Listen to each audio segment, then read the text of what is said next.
झारखंड में फिर बदली स्कूलों की टाइमिंग, अब इतने बजे तक चलेंगी क्लास। स्कूली शिक्षा एवं साक्षरता विभाग ने मौसम में परिवर्तन को देखते हुए सरकारी, गैर सरकारी सहायता प्राप्त एवं अल्पसंख्यक स्कूलों की संचालन की अवधि बढ़ा दी है। अब यह स्कूल 30 जून तक सुबह 7 बजे से दोपहर 1 बजे तक संचालित होंगे। स्कूली शिक्षा एवं साक्षरता विभाग ने शुक्रवार को इस संबंध में आदेश जारी कर दिया है। इससे पहले गर्मी को देखते हुए स्कूलों के संचालन की अवधि सुबह 7 से 11:30 बजे तक निर्धारित की गई थी। मौसम में परिवर्तन होने के बाद स्कूलों के संचालन की अवधि बढ़ाई गई है। विभाग द्वारा जारी आदेश के अनुसार प्रातःकालीन कक्षाओं के रूप में 30 जून तक उक्त स्कूल सुबह 7 बजे से दोपहर 1 बजे तक संचालित होंगे। वहीं 1 जुलाई से अगले वर्ष 31 मार्च तक स्कूलों का संचालन सुबह 9 बजे से शाम 3 बजे तक होगा। निजी स्कूलों के संबंध में कहा गया है कि इनका संचालन विद्यालय प्रबंधन के दिशा निर्देश के अनुसार आरटी अधिनियम के प्रावधानों के तहत होगा। उच्च शिक्षा में आर्थिक तंगी नहीं बनेगी बाधा, अब स्टूडेंट्स 15 लाख तक का ले सकेंगे education loan. CM Champai Soren. Jharkhand के मुख्यमंत्री चंपई सोरेन ने कहा है कि राज्य का कोई भी विद्यार्थी आर्थिक तंगी की वजह से उच्च और तकनीकी शिक्षा से वंचित नहीं रहेगा। इस दिशा में सरकार की ओर से कई योजनाएं शुरू की गई है। इन योजनाओं का लाभ यहाँ की गरीब और मेधावी विद्यार्थियों को आसानी से मिले, वे शुक्रवार को झारखंड मंत्रालय में अफसरों को निर्देश दे रहे थे। इस मौके पर उन्होंने गुरुजी स्टूडेंट क्रेडिट कार्ड योजना के go live of student application module का शुभारंभ किया। इसके तहत जिन विद्यार्थियों का चयन उच्च शिक्षण संस्थान के लिए हो चुका है, वे ऑनलाइन आवेदन कर सकेंगे। इसके बाद उन्हें 15 लाख रुपए तक का शिक्षा लोन उपलब्ध कराया जाएगा।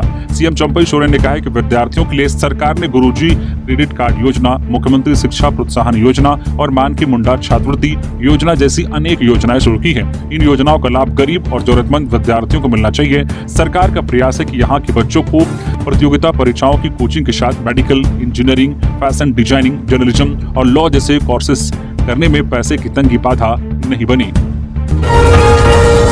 खत्म हुआ इंतजार, मानसून पहुंचा झारखंड। 24 और 25 जून को झारखंड के इन जिलों में भारी बारिश का अलर्ट, सावधान रहने की सलाह। झारखंड में मानसून का इंतजार खत्म हो गया है। 6 दिन की देरी के बाद शुक्रवार को दक्षिण पश्चिम मानसून झारखंड में प्रवेश कर चुका है। मानसून झारखंड में उत्तरी सीमा पाकुड़ और साहिबगंज पहुंच चुका है। मौसम विभाग के अनुसार अगले 3 दिनों में पूरे झारखंड में मानसून पहुंचने की संभावना है। झारखंड में आने वाले दिनों में कई स्थानों पर गर्जन के साथ हल्के से मध्यम दर्जे की वर्षा होने की प्रबल संभावना है। इधर मौसम विभाग के अनुसार 24 जून को राज्य के उत्तरी पूर्वी भाग जामताड़ा, देवघर, दुमका, पाकुड़, गोड्डा, साहिबगंज में कहीं कहीं पर भारी वर्षा की संभावना है। वहीं 25 जून को उत्तरी पूर्वी और निकटवर्ती मध्य भागों जैसे कि रांची, रामगढ़, बोकारो, धनबाद, जामताड़ा, देवघर, दुमका, पाकुड़, गोड्डा, साहिबगंज में भारी बारिश को लेकर येलो अलर्ट जारी किया गया है। इस दौरान कहीं कहीं पर गर्जन और तेज हवाओं का झोंका। इस दौरान 30 से 40 किलोमीटर प्रति घंटे की रफ्तार से हवाओं के साथ वज्रपात होने की संभावना जाहिर की गई है। लोगों को सावधान और सतर्क रहने की सलाह दी गई है। इधर आज 22 और कल 23 जून को भी झारखंड के कई क्षेत्रों में हल्के से लेकर मध्यम दर्जे की बारिश का जो है अलर्ट जारी किया गया है। कई क्षेत्रों में हवाएं भी चलेगी। इधर मौसम विभाग के अनुसार पिछले 24 घंटे में भी झारखंड के कई क्षेत्रों में हल्के से लेकर मध्यम दर्जे की बारिश रिकॉर्ड की गई है, जबकि कई क्षेत्रों में वज्रपात की घटना भी हुई है। जेपीएससी मेंस की परीक्षा आज 22 जून से रांची में बनाए गए 14 परीक्षा केंद्र 24 जून की रात 8 बजे तक धारा 144 लागू। जेपीएससी मेंस लिखित की परीक्षा आज 22 जून से शुरू हो रही है। 24 जून तक यह परीक्षा आयोजित की जाएगी। इसके लिए रांची में 14 परीक्षा केंद्र बनाए गए हैं। कदाचार मुक्त परीक्षा के लिए दंडाधिकारियों की प्रतिनियुक्ति की गई है। इसके साथ ही परीक्षा केंद्र की 200 मीटर की परिधि में धारा 144 लगाई गई है। 22 से 24 जून की रात 8 बजे तक निषेधाज्ञा प्रभावी रहेगी। जेपीएससी द्वारा आयोजित झारखंड संयुक्त असैनिक सेवा मुख्य प्रतियोगिता परीक्षा 2023 दिनांक आज 22 जून से 24 जून तक होगी। पहली पाली की परीक्षा सुबह 10 बजे से दोपहर 1 बजे तक होगी। दूसरी पाली की परीक्षा दोपहर 2 बजे से शाम 5 बजे तक होगी। इसके लिए 14 परीक्षा केंद्र बनाए गए हैं। झारखंड में महिलाओं को मिलेंगे हर महीने 1000 रुपए। 25 से 50 साल की उम्र वाली महिलाओं को मिलेगा फायदा। अगस्त से खाते में आएंगे पैसे। झारखंड में महिलाओं को आर्थिक रूप से मजबूत बनाने के लिए चंपई सरकार महिलाओं के बैंक खाते में हर महीने 1,000 रुपए भेजेगी। सरकार की इस योजना का लाभ 40 लाख महिलाओं को मिलेगा। राज्य सरकार ने जल्द से जल्द इस योजना को लागू करने के लिए तैयारी तेज कर दी है। चंपई सरकार 1 जुलाई से मुख्यमंत्री बहन बेटी स्वावलंबन प्रोत्साहन योजना शुरू करने की तैयारी में है। राज्य सरकार पश्चिम बंगाल की लक्ष्मी भंडार योजना की तर्ज पर झारखंड में बहन बेटी स्वावलंबन योजना की शुरुआत कर रही है। इस योजना का फायदा 25 से 50 वर्ष की आयु सीमा के बीच की महिलाओं को मिलेगा। सरकार जल्द ही काम लगाकर इसके लिए आवेदन लेगी। जुलाई में आवेदन की प्रक्रिया पूरी करने की योजना है, जबकि अगस्त से इस योजना के माध्यम से महिलाओं के खाते में पैसे भेजने की शुरुआत हो सकती है। झारखंड में इस योजना के आने वाले खर्च अनुमान के मुताबिक करीब 40 लाख महिलाएं इस योजना के दायरे में आएंगी। इस योजना पर सालाना करीब 4,000 करोड़ रुपए से अधिक खर्च हो सकता है। चंपई सोरेन ने झारखंड मंत्रालय में महिला, बाल विकास एवं सामाजिक सुरक्षा विभाग की समीक्षा की। इस बैठक के बाद ही योजना पर फैसला लिया गया। नीट पेपर लीक के खिलाफ झारखंड कांग्रेस का रांची में विरोध मार्च। केंद्र सरकार पर जमकर बरसे राजेश ठाकुर। नीट परीक्षा में भ्रष्टाचार के खिलाफ कांग्रेस का देशव्यापी प्रदर्शन के तहत रांची में शुक्रवार को झारखंड कांग्रेस ने शहीद चौक से राजभवन तक विरोध मार्च किया। इसमें बड़ी संख्या में कांग्रेस के कार्यकर्ता और नेता शामिल हुए। विरोध मार्च शहीद चौक से होते हुए सुभाष चौक और कचहरी चौक होते हुए राजभवन पहुंचा। इसके बाद यहां सभा का आयोजन किया गया। झारखंड कांग्रेस अध्यक्ष राजेश ठाकुर ने केंद्र सरकार पर जमकर निशाना साधा। उन्होंने कहा कि पीएम नरेंद्र मोदी परीक्षा पे चर्चा करते हैं, लेकिन पेपर लीक पर कुछ नहीं बोलते हैं। केंद्रीय शिक्षा मंत्री धर्मेंद्र प्रधान को अविलंब इस्तीफा दे देना चाहिए और नीट परीक्षा रद्द कर देनी चाहिए। झारखंड प्रदेश कांग्रेस अध्यक्ष राजेश ठाकुर ने सभा को संबोधित करते हुए कहा है कि देश में पिछले 5 वर्षों में 43 भर्ती परीक्षाओं में पेपर लीक हुआ है। भारत दुनिया का सबसे युवा देश है। केंद्र की भाजपा सरकार हमारे इन युवाओं को जो कुशल और सक्षम बनाने की जगह उन्हें कमजोर बना रही है। करोड़ों होनहार छात्र दिन रात मेहनत कर रहे हैं। माता पिता पेट काटकर अपने बच्चों की पढ़ाई करा रहे हैं। ये आशा करते हैं कि वैकेंसी निकलेगी। वैकेंसी निकलती है और भ्रष्टाचार की भेंट चढ़ जाती है। राजेश ठाकुर ने कहा कि भाजपा की तरफ से बार बार यह दावा किया जा रहा है कि नरेंद्र मोदी ने रूस और यूक्रेन का युद्ध रुकवा दिया, लेकिन वो पेपर लीक नहीं रुकवा पा रहे हैं। धनबाद की दामोदर नदी में डूबने से 2 युवकों की मौत। अंतिम संस्कार में शामिल होने पहुंचे थे दोनों दोस्त की मां के अंतिम संस्कार में शामिल होने के लिए दामोदर नदी पहुंचे 2 युवकों की नदी में डूबने से मौत हो गई।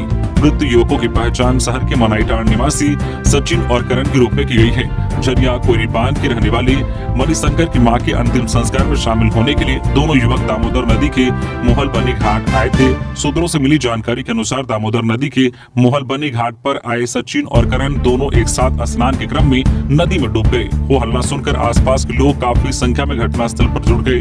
लोगों ने डूबे युवकों को खोजने का काफी प्रयास किया। करीब 1 घंटे बाद दोनों युवकों को गहरे पानी से बाहर निकालकर चासनाला स्वास्थ्य केंद्र ले जाया गया, जहां डॉक्टरों ने दोनों को मृत घोषित कर दिया। घटना की सूचना मिलने के बाद सुदामडी पुलिस मौके पर पहुंची और दोनों मृत युवकों के शव को अपने कब्जे में लेकर पोस्टमार्टम के लिए SNMCH अस्पताल भेज दिया। पुलिस मामले में आगे कार्रवाई करने में जुट गई है। वही घटना की जानकारी मिलते ही दोनों मृत युवकों के परिजनों का रो रो कर बुरा हाल है। मृत दोनों युवकों की उम्र 23 से 24 साल के बीच थी। झारखंड में पहली बार मंत्रालय पहुंची ACB की टीम। सेक्शन ऑफिसर समेत 2 को घूस लेते किया गिरफ्तार। झारखंड में ACB ने बड़ी कार्रवाई करते हुए मंत्रालय से सेक्शन ऑफिसर समेत 2 लोगों को गिरफ्तार किया है। जानकारी के मुताबिक झारखंड मंत्रालय में पहली बार ACB कार्रवाई करते हुए घूस लेते पकड़ा है। शुक्रवार को नेपाल हाउस स्थित जल संसाधन विभाग में कार्रवाई करते हुए सेक्शन ऑफिसर ममता झरना और कर्मचारी विजय कुमार को घूस लेते रंगे हाथों गिरफ्तार किया है। रांची ACB की टीम दोनों को अपने साथ लेकर गई है। फिलहाल दोनों से पूछताछ की जा रही है। अधिकारी इस मामले में कुछ भी बताने से परहेज कर रहे हैं। फिर कहर बरपा रहा है मौसम। लोहरदगा में वज्रपात से एक बच्चे की मौत, 2 घायल। झारखंड में मानसून का प्रवेश हो चुका है। ऐसे में भीषण गर्मी के बाद अब वज्रपात लोगों पर कहर बनकर टूट रहा है। गुरुवार को इसकी वजह से अलग अलग जिलों में 3 लोगों की मौत हो गई थी। अब खबर आ रही है कि शुक्रवार को वज्रपात से एक बच्चे की मौत हो गई है, जबकि 2 लोग घायल हैं, जिसका अस्पताल में इलाज चल रहा है। घटना लोहरदगा के किस्को प्रखंड की है। जानकारी के मुताबिक शुक्रवार को लोहरदगा के किस्को प्रखंड में दोपहर बाद जोरदार बारिश हो रही थी। इस दौरान पगड़ू पंचायत क्षेत्र के केंद्र टोली निवासी अरुण महली का 10 वर्षीय पुत्र आर्यन महली अपने 2 दोस्त रुपेश महले 9 वर्षीय और आशीष उरांव 11 वर्षीय के साथ आम चुनने गया था। इस क्रम में तेज गर्जन के साथ वज्रपात हुआ और वहीं गिर पड़ी। जब इसकी जानकारी अन्य ग्रामीणों को हुई तो सभी लोग घटनास्थल पर पहुंचे। आनन फानन में सभी घायल बच्चों को प्रखंड में स्थित अस्पताल ले गए, जहां जांच के बाद चिकित्सक ने आर्यन महली को मृत घोषित कर दिया, जबकि 2 अन्य घायल रुपेश महली और आशीष उरांव का इलाज चल रहा है। इधर मृतक बच्चे के परिजनों का रो रो कर बुरा हाल है। जमीन कारोबारी कमलेश के ठिकानों पर ईडी के रेड, 1 करोड़ कैश और 100 कारतूस बरामद। अपने साथ कई अहम दस्तावेज भी ले गई टीम। शुक्रवार को राज्य में जमीन कारोबारी कमलेश कुमार के घर सहित कई ठिकानों पर प्रवर्तन निदेशालय ईडी की रेड हुई। इस रेड में 1 करोड़ कैश और 100 कारतूस बरामद हुए हैं। ईडी ने कमलेश के कांके रोड के एस्टर ग्रीन अपार्टमेंट के साथ साथ उसके दूसरे ठिकानों पर भी छापा मारा है। जांच एजेंसी के हाथ इस रेड में कई अहम सुराग भी लगे हैं। जांच एजेंसी अपने साथ कई अहम दस्तावेज भी जब्त कर ले गई है। ईडी ने हेमंत सोरेन से जुड़े जमीन घोटाला मामले में यह छापेमारी की है। कमलेश को ईडी ने पूछताछ के लिए समन भी भेजा था। कमलेश कुमार पर जुमार नदी की प्रतिबंधित श्रेणी की जमीन पर अवैध कब्जा कर निर्माण कार्य करने का भी आरोप लगा है। कमलेश पर मनी लॉन्ड्रिंग का आरोप है। उस पर आरोप है कि करोड़ों की कीमत वाली जमीन को हासिल करने के लिए जाली दस्तावेजों का निर्माण कराया। पिछले 10 सालों के दौरान कमलेश ने करोड़ों की संपत्ति अर्जित की है। ईडी ने जमीन घोटाला मामले में कमलेश के खिलाफ अहम सबूत इकट्ठा किया है। सूत्र बताते हैं कि कमलेश के ऊपर कई बड़े अफसर का हाथ है, जिसमें कई पुलिस अधिकारी भी हैं। झारखंड के सीएम चंपई सोरेन बोले, तसर एवं सिल्क उत्पादन में रोजगार के अच्छे अवसर, ट्रेनिंग देकर बनाए आत्मनिर्भर। झारखंड के सीएम चंपई सोरेन ने कहा है कि तसर एवं सिल्क उत्पादन में रोजगार की असीम संभावनाएं हैं। इनमें रोजगार के अच्छे अवसर हैं। लघु, कुटीर एवं छोटे छोटे ग्राम उद्योग को बढ़ावा दे। राज्य सरकार बंद पड़े औद्योगिक इकाइयों को पुनर्जीवित करेगी। उन्होंने औद्योगिक क्षेत्रों में अधिक से अधिक रोजगार सृजन करने का निर्देश अफसरों को दिया है। वे झारखंड मंत्रालय में शुक्रवार को उद्योग विभाग की उच्च स्तरीय समीक्षा बैठक कर रहे थे। सीएम चंपई सोरेन ने समीक्षा बैठक में कहा है कि झारखंड में बड़ी बड़ी इंडस्ट्री के साथ साथ लघु, कुटीर एवं छोटे छोटे उद्योगों को भी हर हाल में बढ़ावा दे। सुदूर ग्रामीण क्षेत्रों में छोटे छोटे लघु, कुटीर एवं ग्रामों उद्योग से जोड़कर गरीब, किसान तथा जरूरतमंद लोगों की आय में वृद्धि की जा सकती है। झारखंड में शिल्प और तसर उत्पादन के क्षेत्र में रोजगार के अच्छे अवसर हैं। झारखंड खादी एवं ग्रामों उद्योग बोर्ड के अधिकारियों को निर्देश दिया गया है कि वे सुदूर ग्रामीण क्षेत्र में अधिक से अधिक संख्या में महिलाओं को प्रशिक्षण देकर हुनरमंद बनाएं। महिलाओं को स्वरोजगार से जोड़कर उन्हें आत्मनिर्भर बनाना राज्य सरकार की प्राथमिकता है। आंदोलन की राह पर छात्र, परीक्षा में देरी और सेशन लेट होने पर छात्रों ने विनोबा भावे विश्वविद्यालय में किया हंगामा। पूरे देश भर में इन दिनों छात्र आंदोलनरत हैं। नीट परीक्षा में गड़बड़ी को लेकर लगातार आंदोलन चल रहा है। वहीं हजारीबाग के विनोबा भावे विश्वविद्यालय में छात्र परीक्षा में विलंब और सेशन लेट को लेकर परेशान हैं। इसको लेकर NSUI के बैनर तले छात्रों ने विश्वविद्यालय के प्रशासनिक भवन की घेराबंदी कर धरना प्रदर्शन किया। विनोबा भावे विश्वविद्यालय के विभिन्न कॉलेजों में पढ़ रहे छात्र विभिन्न पाठ्यक्रम की परीक्षा में विलंब और सत्र लेट होने को लेकर आंदोलन कर रहे हैं। शुक्रवार को NSUI के बैनर तले भारी संख्या में छात्रों ने विश्वविद्यालय के प्रशासनिक भवन के प्रवेश द्वार पर ही धरना प्रदर्शन कर अपना विरोध प्रकट किया। साथ ही यह मांग की है कि सभी पाठ्यक्रम को जल्द से जल्द अपडेट किया जाए। परीक्षा विलंब से हो रही है तो उसे जल्द से जल्द ठीक किया जाए। नीट पेपर लीक मामला, छात्रों के भविष्य संग खिलवाड़ बर्दाश्त नहीं करेंगे। आज केंद्र सरकार का पुतला दहन। कैलाश यादव नीट और नेट पेपर लीक मामले को लेकर शुक्रवार को प्रदेश RJD कार्यालय में हुई बैठक में कैलाश यादव ने कहा है कि 25 लाख छात्रों के भविष्य के साथ खिलवाड़ बर्दाश्त नहीं किया जाएगा। शिक्षा मंत्री के इस्तीफा देने तक जन आंदोलन जारी रहेगा। यादव ने शिक्षा मंत्री के इस्तीफे की मांगी है। बैठक में निर्णय लिया गया है कि 22 जून यानी कि शनिवार को RJD महिला प्रकोष्ठ के तत्वाधान में शाम 4 बजे अल्बर्ट एक्का चौक पर केंद्रीय शिक्षा मंत्री धर्मेंद्र प्रधान का पुतला दहन किया जाएगा। इस अवसर पर प्रदेश पदाधिकारी और जिला व महानगर के सभी नेता कार्यकर्ता मौजूद रहेंगे। बैठक के दौरान प्रदेश महासचिव सह मीडिया प्रभारी कैलाश यादव ने कहा है कि देश में नीट पेपर लीक मामला अत्यंत गंभीर विषय है। बीजेपी शासित प्रदेशों में एवं मोदी सरकार के कार्यकाल में पेपर लीक मामला सबसे बड़ा घोटाला साबित हुआ है। देश भर में आंदोलन के बावजूद प्रधानमंत्री नरेंद्र मोदी की चुप्पी एक रहस्य से है, कहा कि निश्चित रूप से नीट परीक्षा में गड़बड़ी के लिए केंद्र सरकार और एनडीए की मिलीभगत है। पीएम की चुप्पी इस संलिप्तता का संकेत देती है, इसलिए लगभग 25 लाख छात्रों के भविष्य के लिए आरजेडी विरोध प्रदर्शन कर उनके आंदोलन का समर्थन करता है। जो है शनिवार को विरोध प्रदर्शन के तहत शाम 4 बजे फिर लाल चौक पर पुतला दहन किया जाएगा। भूमि घोटाला मामला, जमीन कारोबारी शेखर कुशवाहा की फिर बड़ी रिमांड अवधि, कई फर्जी अकाउंट से लेन देन का हो सकता है खुलासा। करीब 5 एकड़ जमीन का गलत तरीके से पेपर बनाने और उस जमीन की मूल प्रवृत्ति के साथ छेड़छाड़ मामले में शेखर कुशवाहा जेल में हैं। उन्हें 6 दिन के बाद एक बार फिर ईडी ने कोर्ट में पेश किया। पीएमएलए के विशेष न्यायाधीश के कोर्ट में पेश करने के बाद ईडी की तरफ से और 4 दिनों का रिमांड अवधि मांगी गई, जिस पर कोर्ट ने अनुमति दे दी। कोर्ट की अनुमति के बाद शेखर कुशवाहा को अभी और 4 दिनों तक ईडी के सवालों का सामना करना पड़ेगा। शेखर कुशवाहा की तरफ से पक्ष रख रहे उनके वकील अभिषेक कृष्णा ने बताया कि ईडी की तरफ से यह दलील दी गई है कि 6 दिनों की पूछताछ में कई अहम लोगों के नाम सामने आए हैं। इसके अलावा कई अकाउंट्स भी सामने आए हैं जिसमें ट्रांजैक्शन किया गया है, इसलिए अकाउंट्स की पड़ताल के लिए उन्हें 4 दिनों की अतिरिक्त रिमांड दी जाए ताकि सभी अकाउंटों की जांच की जा सके। धनबाद में 12 साल की बच्ची के साथ गैंगरेप, 3 आरोपी गिरफ्तार, वीडियो वायरल करने की दी थी धमकी। धनबाद में नाबालिग के साथ 3 युवकों ने सामूहिक दुष्कर्म किया। आरोपियों ने गैंगरेप का वीडियो बनाया। पीड़िता की मां की शिकायत पर पुलिस ने एफआईआर दर्ज किया। पुलिस ने 3 युवकों को छापेमारी कर गिरफ्तार कर लिया है। दरअसल धनबाद के कतरास थाना क्षेत्र में रहने वाली 12 वर्षीय नाबालिग के साथ सामूहिक दुष्कर्म 3 युवकों ने अंजाम दिया था। इस दौरान नाबालिग का वीडियो भी बना लिया। युवकों ने दुष्कर्म के बाद नाबालिग को छोड़ दिया। दुष्कर्म करने वाले युवकों ने नाबालिग को घटना किसी को बताने पर वीडियो सोशल मीडिया में वायरल करने की धमकी दिया। डर से नाबालिग अपने साथ हुए। दुष्कर्म की घटना को किसी से नहीं बता पाई, लेकिन युवकों ने नाबालिग को वीडियो वायरल करने की बार-बार धमकी दी। इसके बाद पीड़ित ने अपने परिजन को घटना बताई। पीड़िता की मां ने कतरास थाना में लिखित शिकायत की। पुलिस 20 जून की बुधवार रात में 2 आरोपी को आकाश किनारे मैदान के पास से छापेमारी कर गिरफ्तार कर लिया। वहीं तीसरे आरोपी को 21 जून दिन शुक्रवार की सुबह छापेमारी कर गिरफ्तार करने में सफल हुई। बताया जा रहा है कि आरोपी युवक नाबालिग को बहला फुसलाकर जरलाही और आकाश किनारी बस्ती के बीच झाड़ियों में ले गया था, जहां तीनों ने नाबालिग के साथ दुष्कर्म किया।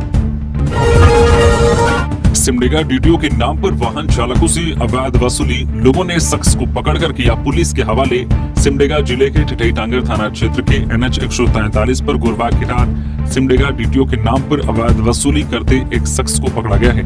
पकड़े गए शख्स का नाम भोला कुमार उर्फ रॉनी है। स्थानीय लोगों और ट्रक चालकों ने भोला कुमार को पकड़कर पुलिस को सुपुर्द कर दिया है।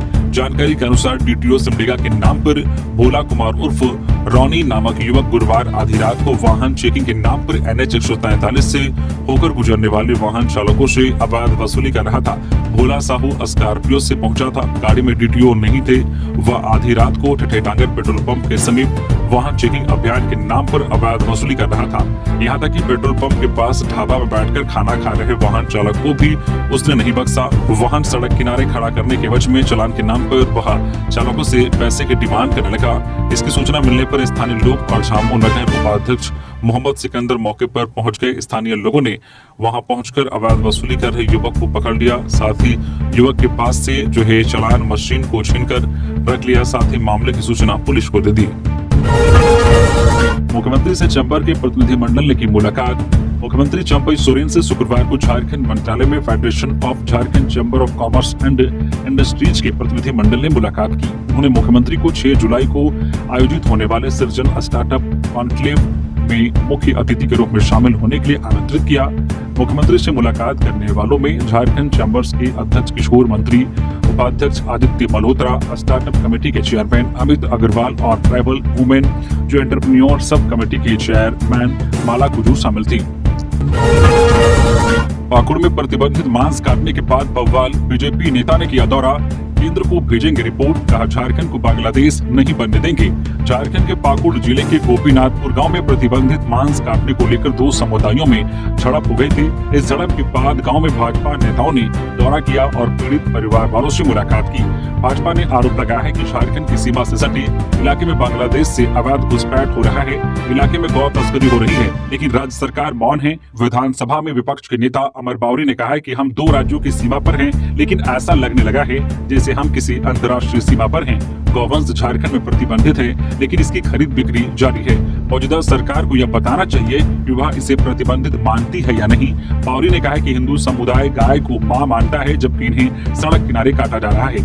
गोपीनाथपुर में इतनी बड़ी घटना घट जाती है और राज्य के मुख्यमंत्री जो है चुप्पी साधे हुए हैं। उन्होंने कहा कि हमारे पूर्वज सदियों से यहाँ रहते आ रहे हैं और हम अपनी मिट्टी को छोड़कर कहीं नहीं जाएंगे। इधर प्रतिनिधिमंडल ने ग्रामीणों को भरोसा दिया है कि जब तक मामला पूरी तरह से शांत नहीं हो जाता है, तब तक गाँव में एक अस्थायी थाना का निर्माण करवाया जाएगा।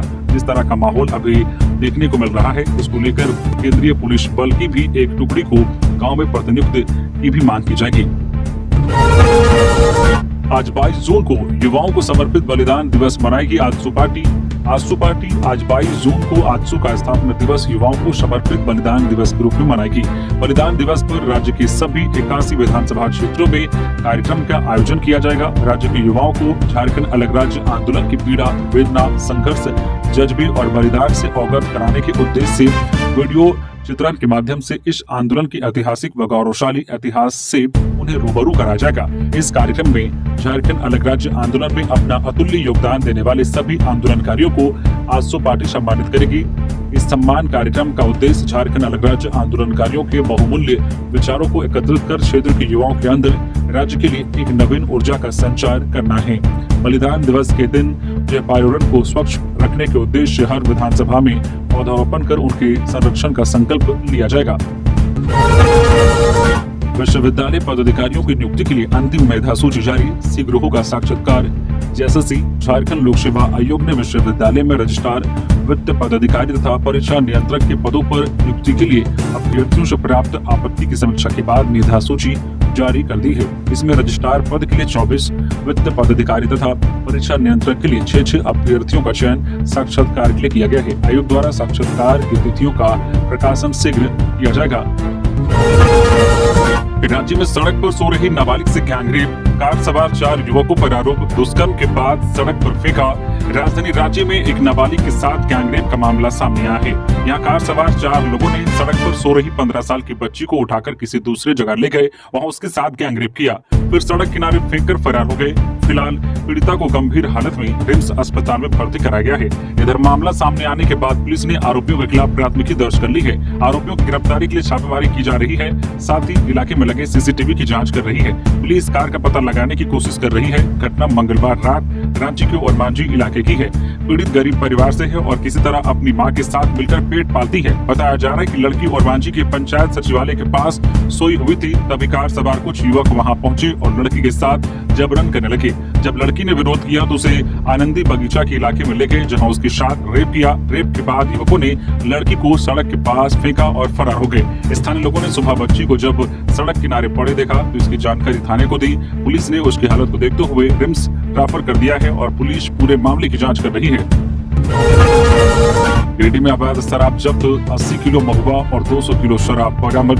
गिरिडीह के जमुआ पुलिस ने अवैध शराब चुलाई के खिलाफ शुक्रवार को छापेमारी अभियान चलाया है। इस अभियान के तहत जमुआ थाना क्षेत्र के बगमारा गांव में पुलिस ने छापेमारी करते हुए दिगे 100 की झोपड़ा से 200 किलो देसी शराब, 800 किलो जावा महुआ, 20 किलो नशीला दवा, 400 किलो गीला गुड़ बरामद किया है। पुलिस ने यह कार्रवाई गुप्त सूचना पर की है। बताया जाता है कि पुलिस को गुप्त सूचना मिली थी कि जमुआ के बागमारा गांव में घर और झोपड़ी में अवैध शराब का संचालन किया जा रहा है। सूचना पर पुलिस निरीक्षक की अगुवाई में एक टीम गठन कर छापेमारी की गई, जहां शराब बरामद की गई। छापेमारी के दौरान वहां काम कर रहे मजदूर सभी फरार हो गए। इधर पुलिस केस दर्ज कर आगे की कार्रवाई में जुट गई है। यूके प्रतिनिधि मिले, सीएम से ऑयल गैस में निवेश की इच्छा जताई।